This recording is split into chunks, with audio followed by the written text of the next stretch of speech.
सबसे पहला स्टेप क्या होता है, हमने ये फ्रैक्शन फॉर्म ख़त्म करनी होती है, ठीक है। तो डिनोमिनेटर में देखें ये x माइनस 2 और x+1 ये एलसीएम है, तो इक्वेशन है चूँकि, तो इसलिए इसके एलसीएम को बोथ साइड मल्टीप्लाई कर देंगे, ठीक है।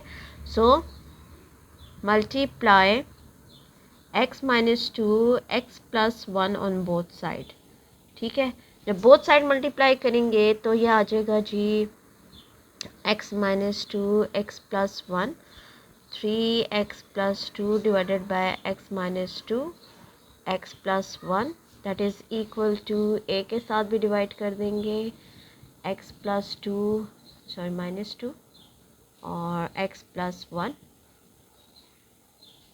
और प्लस b के साथ भी कर देंगे x+1 को x माइनस 2 और x+1 के साथ। तब यहाँ देखिए जो जो फैक्टर कैंसिल हो रहा है इसको कैंसिल कर दिया, यहाँ दोनों के दोनों फैक्टर कैंसिल हो गए, यहाँ माइनस वाला फैक्टर कैंसिल हो जाएगा, यहाँ प्लस वाला फैक्टर कैंसिल हो जाएगा, तो रिमेनिंग जो है वो हमारे पास इक्वेशन आ जाएगी 3x+2 that is equal to a के साथ आ जाएगा x+1 और b के साथ आ जाएगा x माइनस 2। ये आ गई इक्वेशन 2, ठीक है। अब ये देखिए हमारे पास लीनियर फैक्टर्स हैं, तो आपने क्या करना है, 1 बाय 1 लीनियर फैक्टर से इसके रूट्स निकालने हैं। तो पहला लीनियर फैक्टर है x+1, तो यहाँ से इसका रूट आ जाएगा -1 if x is equal to -1, ठीक है। सो पुट हम करेंगे इसमें जहाँ जहाँ x है वहाँ -1 डालेंगे, और ये -1 कहाँ से आया है, इस फैक्टर से हमने लिया है, ठीक है। चूँकि फैक्टर x+1 है तो इसका रूट x माइनस 1 होगा, अगर यहाँ फैक्टर x -1 होता तो उसका रूट +1 होता, ठीक है।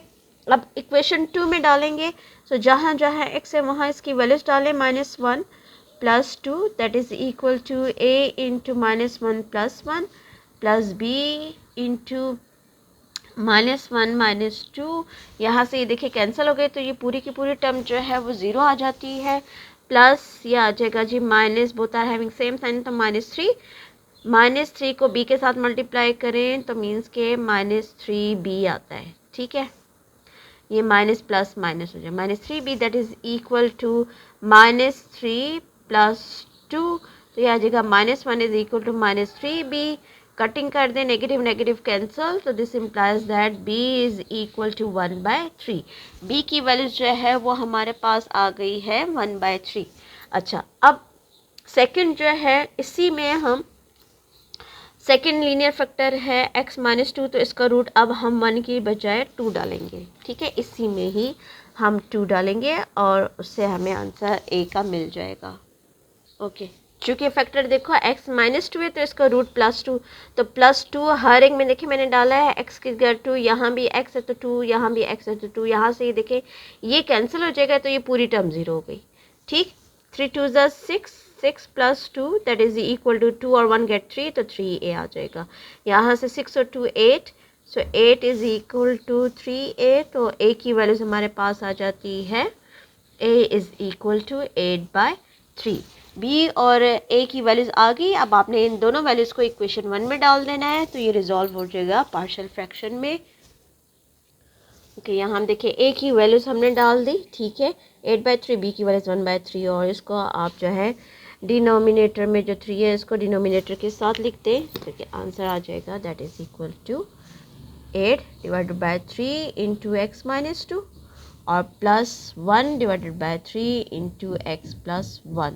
सो लास्ट वन पार्शियल फ्रैक्शन का एक क्वेश्चन आता है और इतना कॉम्प्लिकेटेड नहीं आता, सिंपल ही आता है, तो ये मेथड आपने जो है वो इसकी प्रैक्टिस कर लेनी है मस्ट, ठीक है।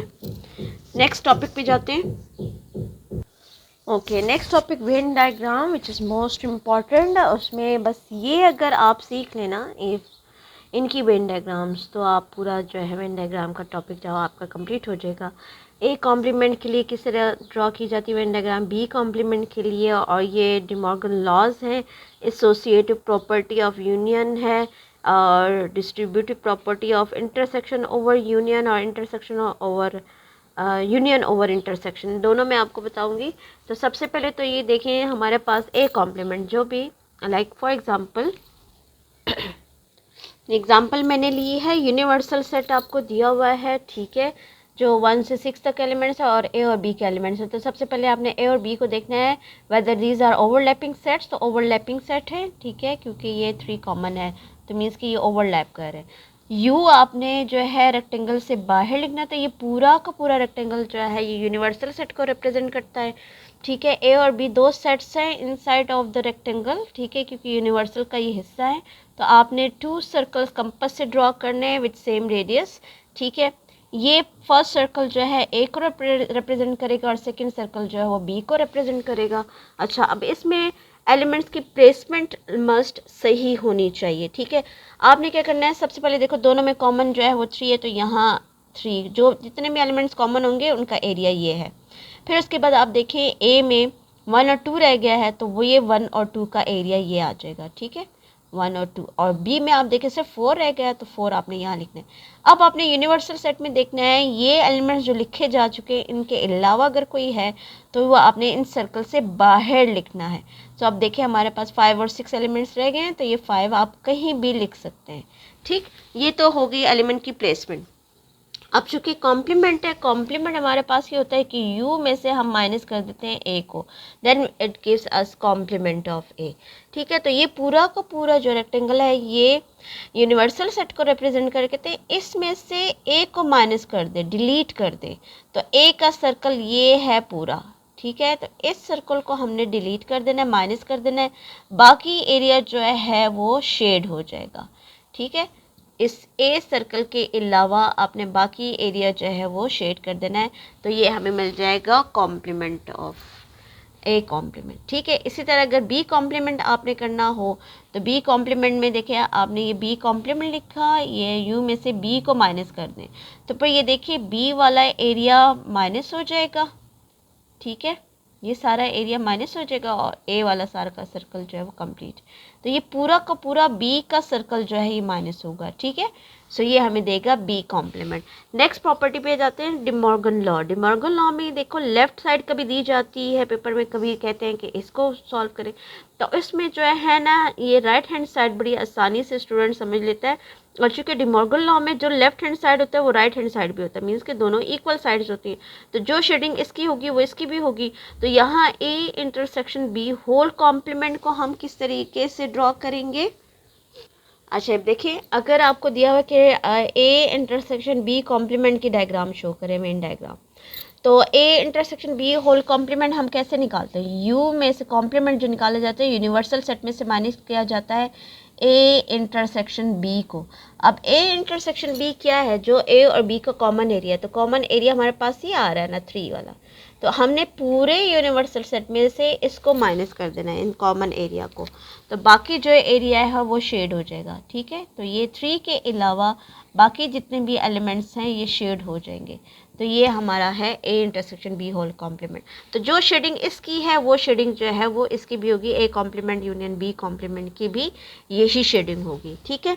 नेक्स्ट जो है हमारा, अगर मैं आपको दूँ कि यहाँ से आप करें next property A union B, कि A union B whole complement की शेडिंग करें, that will be equal to U minus A union B. तो पूरे के पूरे यूनिवर्सल सेट में से ए और बी का यूनियन, तो यूनियन मतलब कि ए और बी को इकट्ठा कर लेना, तो ये सर्कल ए का, ठीक है, और ये जो बी का सर्कल है ये पूरा ब्लैंक हो जाएगा, माइनस कर देंगे, पूरे यूनिवर्सल सेट में से हम इसको माइनस कर देंगे, ठीक है। और ये बाहर वाला एरिया जो है ये शेड हो जाएगा, इसमें ये सारा यूनिवर्सल एरिया जो है आपने इसमें शेड कर देना है, ठीक है।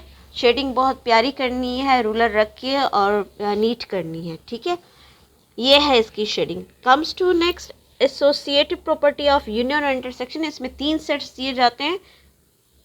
ओके, एसोसिएटिव में देखें तीनों के तीनों ओवरलैप हो रहे हैं क्योंकि 3 कॉमन है सब में, तो इन तीनों सर्कल का कॉमन एरिया जो है वो ये है, तो यहाँ 3 लिख लेंगे, ठीक है। 1 और 2 रह गया ए का, तो वो 1 और 2 आपने यहाँ लिख देना 1 2, और बी में रह जाता है 4 और सी में 7, ठीक। ये तो हो गई एलिमेंट की प्लेसमेंट। अब हमने देखें एसोसिएटिव प्रॉपर्टी ऑफ यूनियन करना है, तो A union B union C को अगर आपने करना है तो यूनियन में मतलब कि सबको इकट्ठा कर लें, तो तो ये सारे के सारे सर्कल्स जो है वो शेड हो जाएंगे, ठीक है। और अगर इंटरसेक्शन यहाँ आपको दिया गया है तो इंटरसेक्शन में आपने सिर्फ जो कॉमन एरिया है तीनों का, ये 3, ये सिर्फ शेड होगा, ठीक है। ये वाला एरिया सिर्फ शेड होगा और बाकी जो है वो शेड नहीं होगा इंटरसेक्शन में। डिस्ट्रीब्यूटिव प्रॉपर्टी पे जाते हैं कि distributive property of union over intersection किस तरीके से करेंगे। Okay, first distributive property of union over intersection, जो लेफ्ट हैंड साइड होती है वही राइट हैंड साइड भी होती है। तो हम इस प्रॉपर्टी में यूनियन वाली शेडिंग बड़ी आसानी से स्टूडेंट को समझ आती है। सबसे पहले देखिए मैथ्स का रूल है, ब्रैकेट को हम सॉल्व करते हैं तो यहाँ भी हम ब्रैकेट में है बी इंटरसेक्शन सी, बी और सी का इंटरसेक्शन एरिया, तो वो इंटरसेक्शन एरिया ये है, ठीक है, दोनों बी और सी का। इसमें कह रहे हैं यूनियन कर दे ए को, तो पूरा को पूरा ए का सर्कल इसमें ज्वाइन कर दे, यूनियन इकट्ठा कर देने को बोलते हैं। तो हमने इकट्ठा कर दिया तो ये इसकी शेडिंग आ गई। तो जो शेडिंग लेफ्ट हैंड साइड की है वो शेडिंग राइट हैंड साइड की भी होगी। नेक्स्ट प्रॉपर्टी में इंटरसेक्शन ओवर यूनियन है, तो इसमें भी देखिए राइट हैंड साइड, ये वाली साइड जो है हम बड़ी आसानी से जो है स्टूडेंट को समझ आती है। तो हम अब इसकी शेडिंग किस तरीके से करेंगे। अच्छा, इसमें हम राइट हैंड साइड लेंगे क्योंकि यूनियन बड़ी आसानी से हो रहे हैं। तो ब्रैकेट में देखें ए इंटरसेक्शन बी है, तो ए और बी का इंटरसेक्शन एरिया शेड कर दें तो ये वाला एरिया आ जाएगा, ठीक है, ये पूरा एरिया ए और बी का। और ए और सी का इंटरसेक्शन एरिया, तो ये ए और ये सी का इंटरसेक्शन एरिया ये है। कहते हैं दोनों का यूनियन कर दें, ठीक है, यूनियन कर देना है दोनों की शेडिंग। तो ऑलरेडी देखें ये दोनों के दोनों जो है उनकी शेड्स यूनियन में आ जाते हैं, इकट्ठे हो गए हैं। तो ये इसकी शेडिंग है। तो जो शेडिंग राइट हैंड साइड की रही है वही हम लेफ्ट हैंड साइड को भी हम इसी तरह ड्रॉ करेंगे, ठीक है। ये तो हो गया वेन डायग्राम।